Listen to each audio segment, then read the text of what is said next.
Ya, jadi Museum Keprajuritan Indonesia ini ada di bawah Pusat Sejarah TNI, dan Pusat Sejarah TNI ada di bawah Panglima TNI. Tapi kenapa ada di lingkungan Taman Mini Indonesia Indah kan? Jadi ini hanya tempat saja yang pada waktu itu kebetulan penggagasnya seorang ibu negara, tapi tetap dikelola oleh Mabes TNI.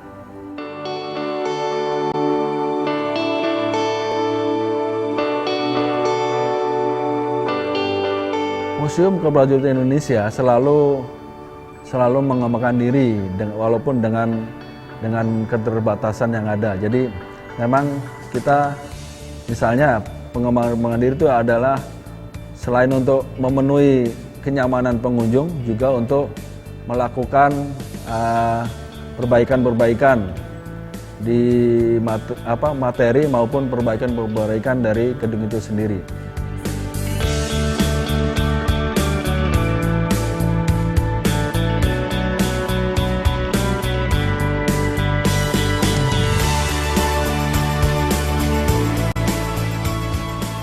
Kita rencananya memang di depan itu akan membuat, di danau itu akan membuat semacam taman bermain. Kita sudah siapkan perahu-perahunya untuk anak-anak. Juga kita sudah punya rencana akan membuat semacam areal bermain untuk anak-anak di bidang kemiliteran. Utamanya adalah tembak-tembakan airsoft gun. Jadi kita sudah siapkan, jadi nanti kita sulap di taman sebelah itu akan kita buat semacam benteng-benteng atau pertahanan-pertahanan yang bisa dilakukan untuk bermain-main anak-anak.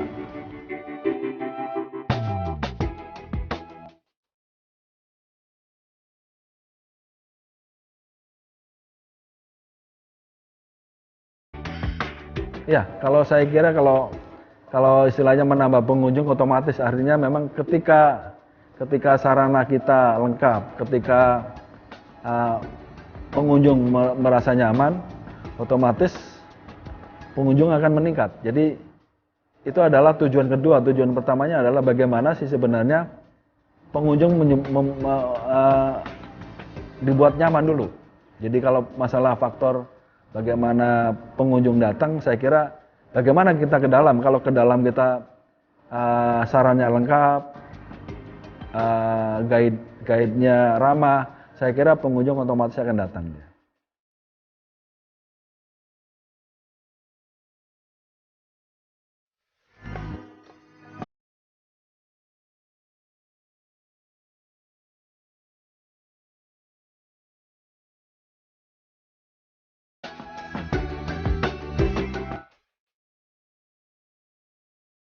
Jadi Museum Keprajuritan Indonesia terletak di tengah-tengah areal Taman Mini Indonesia Indah, Jakarta Timur. Hari kerja atau hari kunjung itu hari Selasa sampai hari Minggu. Sedangkan untuk hari Senin untuk kunjungan kita tutup karena untuk kebersihan. Tapi untuk kantor buka. Tiket masuk Museum Keprajuritan Indonesia hanya Rp2.500.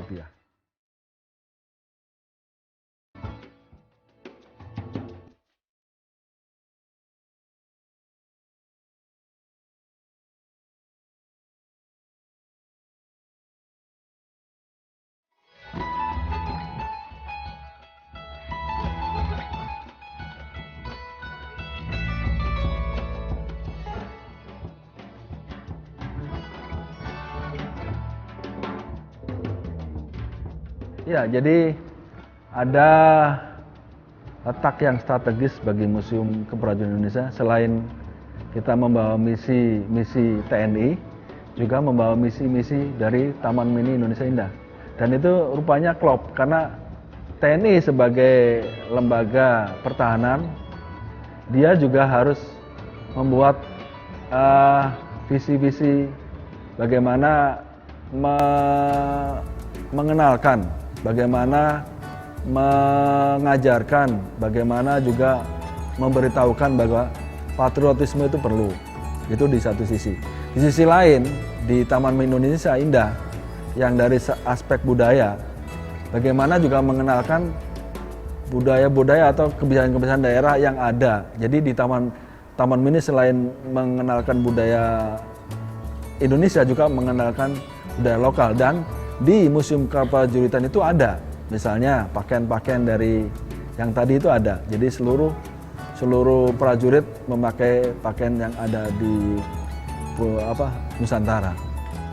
Sebagai salah satu pengelola Museum Keprajuritan Indonesia, saya berharap pengunjung ketika masuki Museum Keprajuritan Indonesia mendapat satu pencerahan, mendapat sesuatu yang baru, yang mungkin kalau hanya kita mengandalkan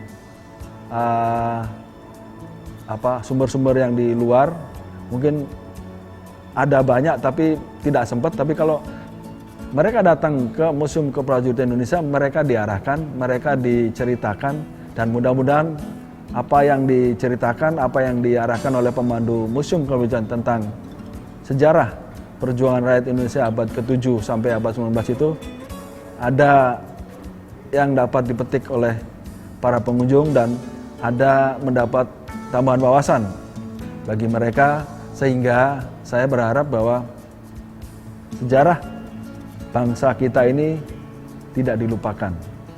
Karena ketika orang sudah melupakan sejarah, jadi jangan harap negara itu akan besar.